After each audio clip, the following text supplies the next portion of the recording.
안녕하세요. 장애인식론과 장애대학생 지원을 강의할 김영석입니다. 반갑습니다.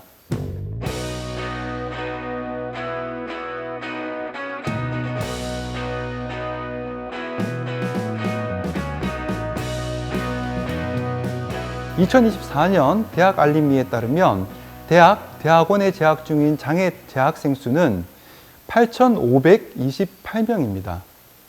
장애 대학생도 어엿한 대학의 한 구성원으로 바라봐야 될 시점이 온 것입니다.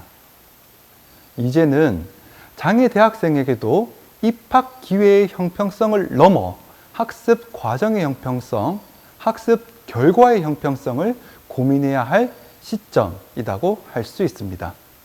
장애의 사회적 모델 관점에서 장애 대학생의 학습 과정, 학습 결과의 형평성을 보장하기 위한 지원 방법을 지금부터 알아보도록 하겠습니다.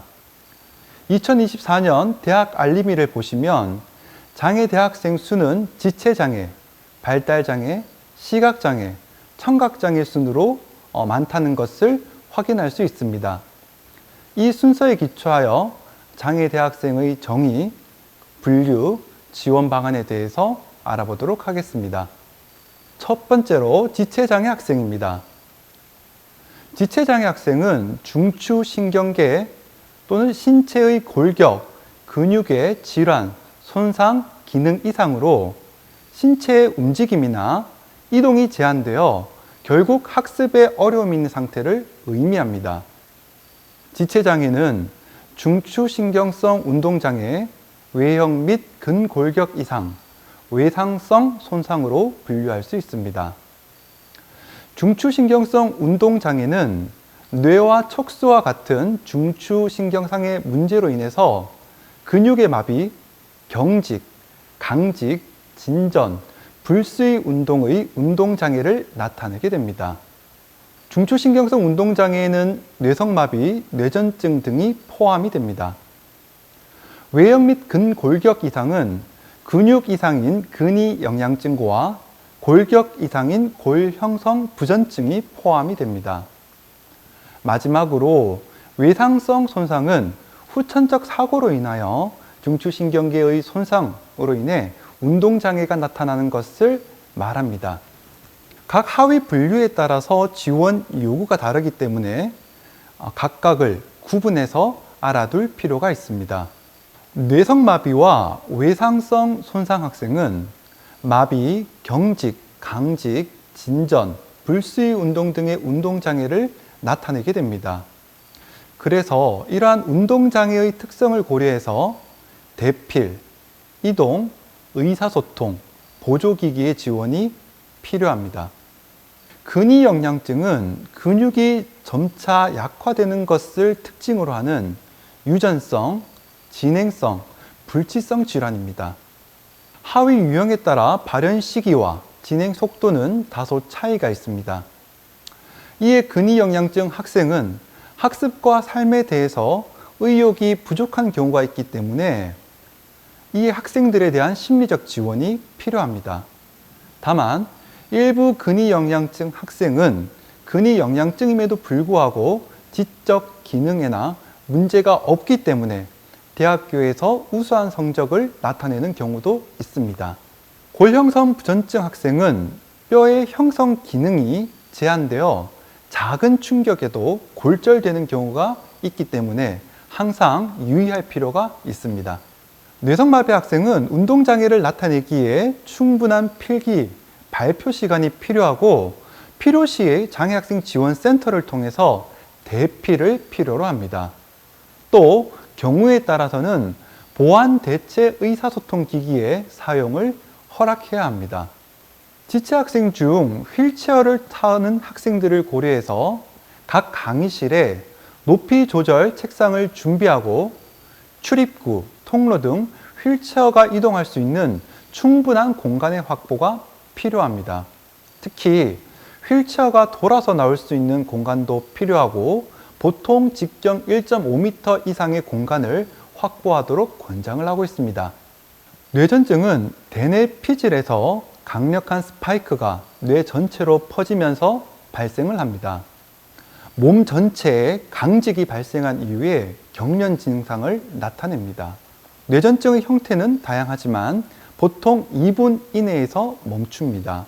여러분들은 뇌전증 발생 시 적절한 대처 방법을 미리 알아두는 것이 중요합니다.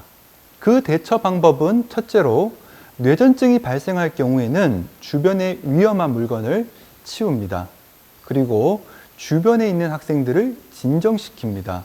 그리고 뇌전증 학생의 머리 부상을 방지하기 위해서 머리 밑에 푹신한 것을 받쳐줍니다. 없다라면 외투를 벗어서 접어서 뇌전증 학생의 머리 밑으로 받쳐주는 것도 방법입니다. 그리고 혹시 신체를 압박하는 것이 있으면 풀어줍니다. 주의해야 될 점은 경련을 일으킨다고 당황한 나머지 몸을 압박하는 경우가 있는데 뇌전증 학생의 몸을 압박해서는 안 됩니다. 이후 경련이 끝날 때까지 시간을 점검하며 학생을 지켜봅니다. 경련이 끝나면 고개를 옆으로 돌려 질식을 방지하고 충분한 휴식 시간을 부여합니다. 다만 경련의 시간이 30분 이상이면 매우 위급한 상황으로 119 안전신고센터에 연락을 해서 즉시 응급실로 가서 적절한 치료를 받아야 합니다. 발달장애 학생은 주로 지적장애 학생과 자폐성 장애 학생을 말합니다.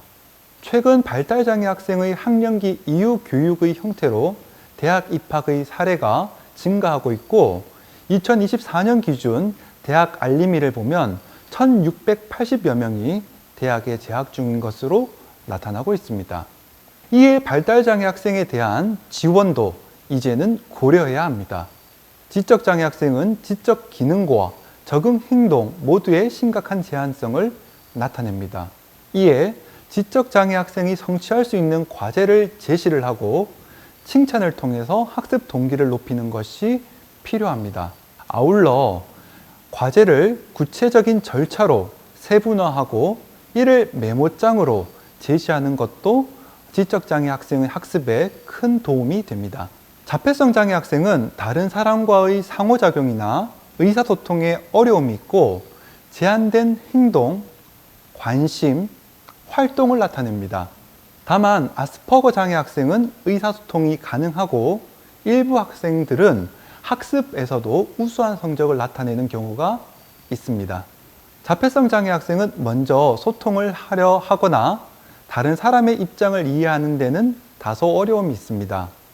이에 그 학생들의 특성에 대한 이해와 고려가 필요합니다. 그럼에도 그림 카드를 통해서 소통을 할 경우에는 소통에 대한 거부감을 완화시킬 수 있기 때문에 그림 카드를 통한 소통 방법이 효과적일 수 있습니다. 또한 자폐성 장애 학생들은 제한된 활동 패턴을 가지기 때문에 혹시 시간표나 일정이 갑자기 변경될 경우에는 이러한 그림 카드를 통해서 시간표의 변경, 일정의 변경에 대해서 자폐성 장애 학생들에게 사전에 충분히 설명해 주어야 될 필요가 있습니다. 일부 대학의 구성원들은 지적장애 학생이 대학에 적응할 수 있는가 자주 묻습니다. 그러나 연구에 따르면 적절한 지원이 이루어진다면 지적장애, 발달장애를 포함한 학생들도 대학 생활에 적응할 수 있고 특히 코로나 시기에도 잘 적응하였던 것으로 보고하고 있습니다.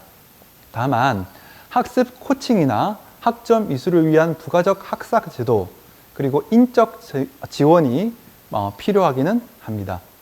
자폐성 장애 학생의 문제행동은 의사표현의 기능을 담고 있습니다. 이에 문제행동의 전후 상황을 살펴 문제행동을 하는 이유를 확인하는 것이 무엇보다도 중요합니다. 그 이유를 확인하는 것에서부터 문제행동의 대처가 시작되어야 됩니다. 그리고 이를 예방하기 위해서 자폐성 장애 학생에게 의사소통 수단을 제공해 주는 것도 도움이 됩니다. 자폐성 장애 학생들은 청각보다 시각적 자극에 더 효과적으로 반응하기에 의사 표현을 그림판이나 카드로 하는 것을 유도합니다. 또한 자폐성 장애 학생들은 강의 일정이나 활동 변화에 예민하기 때문에 그럴 경우 그림 카드를 통해서 변화 상황을 충분히 설명해 줌으로써 문제 행동을 충분히 예방할 수 있습니다. 시각장애 학생은 시각의 손상으로 보는 능력이 제한되어 학습에 어려움이 있는 상태를 의미합니다. 시각장애 학생은 학습 매체를 기준으로 저시력 학생과 맹학생으로 분류되는데, 저시력 학생은 묵자를 사용하고 맹학생들은 점자를 사용합니다. 이에 저시력 학생들에게는 확대된 인쇄자료, 확대 보조기기를 지원하고, 맹학생들에게는 점자 파일, 음성 파일, 양각화된 시각자료, 화면 읽기 프로그램 등의 지원이 필요합니다. 시각장애 학생들에게 강의 자료는 PPT, PDF 형태보다는 한글이나 텍스트로 제공하는 것이 좋습니다. 왜냐하면 한글이나 텍스트 파일이 점자로 변환하는데 용이하기 때문입니다. 그리고 강의 중 배부되는 유인물도 한글 형태로 해서 수업 전에 미리 파일 형태로 제공하는 것이 좋습니다. 시각장애 학생들이 모두 점자를 아는 것은 아니기에 음성 자료를 이용할 수 있도록 배려해 주는 것이 필요하고, 시각장애 학생들이 선호하는 학습 매체를 사용하도록 배려하는 것 역시 필요합니다. 강의 형태에 따라 맞춤 지원이 필요한데, 맹학생들이 컴퓨터실을 사용할 경우에는 사전에 장애학생 지원센터의 협조를 받아 해당 컴퓨터에 화면 읽기 프로그램 등 전용 뷰어를 미리 설치하도록 합니다. 영상 자료를 이용할 경우에 시각장애 학생들은 영상을 확인할 수 없기 때문에 별도의 설명을 제공해서 시각장애 학생들이 영상을 이해할 수 있도록 돕습니다. 평가할 때에도 시각장애 학생들에게 지원은 필요합니다. 특히 적절한 시험지 형태를 제공하는 것이 필요합니다. 맹학생들에게는 점자 시험지, 저시력 학생에게는 확대 시험지를 필요시에 제공할 필요가 있습니다. 맹학생이 구두응답으로 시험을 원할 경우에는 별도의 공간과 대필자를 지원해 줄 필요가 있습니다. 시험 시간의 배려도 역시 필요한데, 점자나 확대 시험지를 읽는 데는 더 많은 시간이 소요되기 때문입니다. 보통 맹학생들에게는 1.7배의 시간을, 저시력 학생에게는 1.5배의 시험 시간을 부여하는 것이 필요합니다. 청각장애 학생들은 청각의 손상으로 인해 듣는 능력이 제한되어 학습에 어려움이 있는 상태를 의미합니다. 의사소통 매체에 따라서 난청 학생과 농학생으로 분류할 수 있는데요. 난청 학생은 주로 말소리를 듣고 표현하고, 농학생들은 수어로 수용하고 표현합니다. 일부 난청 학생들은 말소리를 들을 수는 있으나 수어를 선호하는 경우도 있습니다. 청각장애 학생들은 속기나 수어 통역의 지원이 필요합니다. 교수님께서는 속기나 수어 통역에 대한 양해를 해주는 것이 필요하고, 강의를 할 때 청각장애 학생들을 바라보고 입모양을 보여주며 강의할 필요가 있습니다. 왜냐하면 난청 학생들은 잔존 청력과 입모양을 보고 말소리를 추정하기 때문입니다.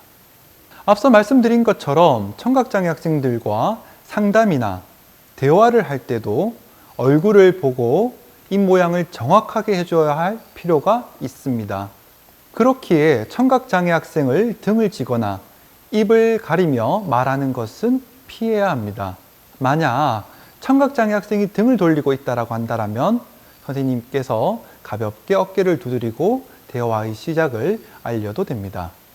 청각장애 학생들이 발표를 할 경우에는 청각장애 학생들이 수어나 구어 중 본인이 선호하는 언어를 통해서 발표할 수 있도록 선택권을 줍니다.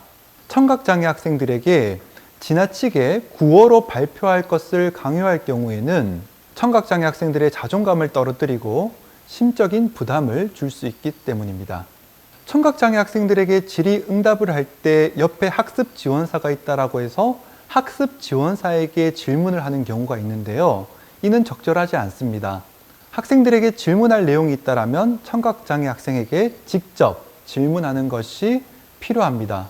또한 응답을 할 때에도 청각장애 학생들이 수어 통역사나 속기사의 수어 통역이나 속기 지원을 보고 그것을 충분히 이해한 후에 대답할 수 있도록 기다려주는 것이 필요합니다. 강의하면서 필기 중에 계속 설명하시는 경우도 있습니다. 청각장애 학생들은 수어 통역이나 속기 화면을 보며 강의에 참여하기 때문에 수어나 속기가 끝난 이후에 설명하는 배려가 필요합니다.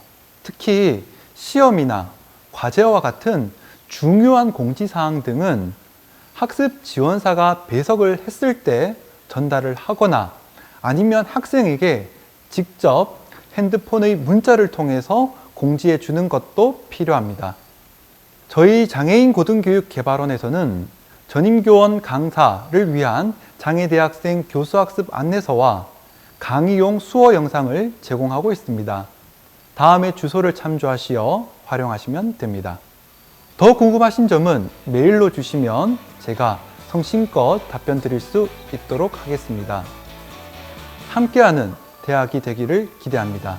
감사합니다.